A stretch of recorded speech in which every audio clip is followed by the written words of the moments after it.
Hi, my name is Michael Cockrell. I retired as the Director of Emergency Services for San Joaquin County after 35 years between 1982 through the final flood season of 2017. I'm Guy Mallory, Emergency Coordinator with the Amateur Radio Emergency Service. This four-part video series is intended to educate the communities of the Sacramento San Joaquin Delta. That stretches from the San Francisco Bay to the upstream communities. We'll examine different aspects of the Delta in 4 segments. Today we'll look at water sources and how they affect the Delta. Future segments will cover historic breaks and floods and what caused them, the Sacramento San Joaquin Delta as a unique location. Finally, planning for the future and learning from the past. The Sacramento San Joaquin Delta is a vast waterway which ranges over 5 counties in the Central Valley of California. Most years it is serene and scenic, providing a home for both wildlife and people. However, some years nature steps in and water flows are heavy and weather conditions create threats of or actual floods. Let's walk through what contributes to these floods. Deltas develop when a large river comes up against another large body of water like an ocean. The sediment that carried by that river starts depositing, the large body of water starts getting shallower, and then you get this delta shape as that water continues to fan out. A traditional delta, if you would imagine, is narrow at the mouth of the river. And then as you proceed towards the shoreline, it widens. And this is because rivers carry a lot of sediment with them, and they deposit that sediment as they reach the body of water that they empty into. And as that sediment is deposited, the water becomes more shallow and spreads out. The Sacramento San Joaquin Delta is kind of the invert of that, where at the shoreline it is narrow. In the Sacramento San Joaquin Delta case, that would be the Carquinez Strait. And then as you move further inland, it widens out into a series of navigable channels and islands that are fed by multiple rivers. That is a very unique type of delta. There are only a few in the world that are this way. These days, thanks to fertile peatlands, the Sacramento San Joaquin River Delta supports a strong agricultural community. It also serves as a recreational destination for fishing fans and boaters, and is an aquatic highway for shipping and roadway commerce. Many people travel across or around the Delta. They may not understand what makes it tick. Where does all this water come from? The water that comes into the Delta is basically every drop of water that falls within the Central Valley, which is the Sacramento Valley and the Sacramento River and its tributaries, and it's the San Joaquin Valley and its major tributaries, the San Joaquin River, the Calaveras River, the McElhenney River, and the Cosumnes River. These rivers and streams fill with rainwater and melting snow flowing downstream, mostly to dams and reservoirs. The dams provide management of water, storing it during wet months and allowing releases over the drier summer months. Although there are numerous dams on the 5 main rivers, 17 main dams are normally used to monitor threat conditions. Department of Water Resources Snow Survey Chief David Rizzardo explains coordination of releases in this 2017 interview. All of these reservoirs have the same issue.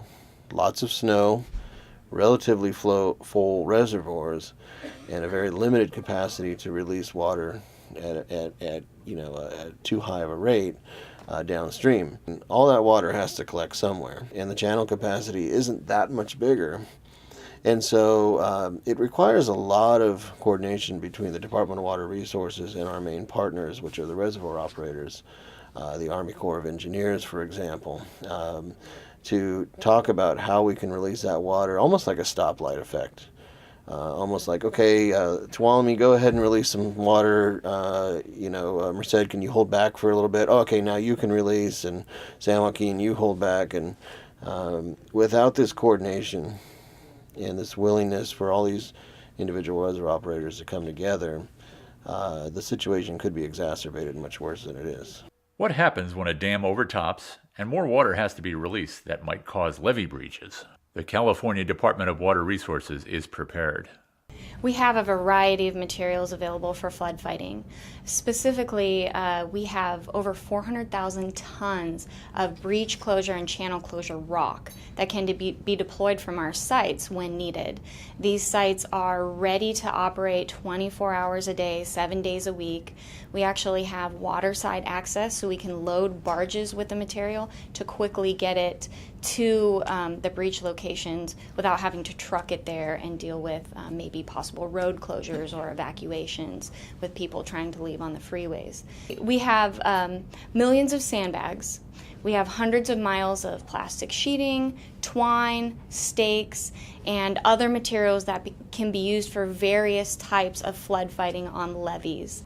In the highly unlikely event that these reservoir systems are overwhelmed, it takes time for those high releases to flow to downstream communities.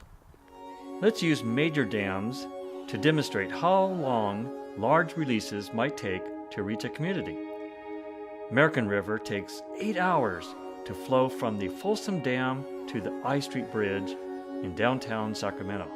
The Sacramento takes about 5 days to reach the I Street Bridge from the Shasta Dam. The McCollum River waters coming out of Comanche Reservoir reach Benson's Ferry near Thornton in 36 hours, or about a day and a half. The Calaveras River takes also about 32 hours to flow from New Hogan Dam to I-5 in Stockton. The San Joaquin River waters takes about 6 days traveling from Fremont Dam, which is outside of Fresno, to reach the southern San Joaquin County border. Again, the wild card, the Cosumnes River, which can add significantly to the flows of the McCollum River where they meet near Thornton. The Cosumnes River is a little more free-flowing and a little more wild than the other rivers for the San Joaquin system because there's no major reservoir on it. The other factor involved is this is a low-elevation basin, so it doesn't get any snow. It's only rain that drives the flooding and the flows off the Cosumnes River. So it comes screaming down the hill into the valley, so it rises very fast and very high.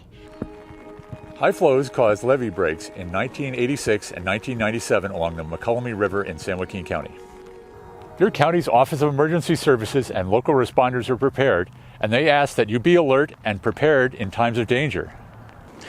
We hope this 4-part video series will inform the long-term and new residents of both the joys and danger of living on the Delta. Future episodes will cover the history and causes of flooding, the Delta as a unique system, and the need to prepare for future flood threats. Thank you for watching.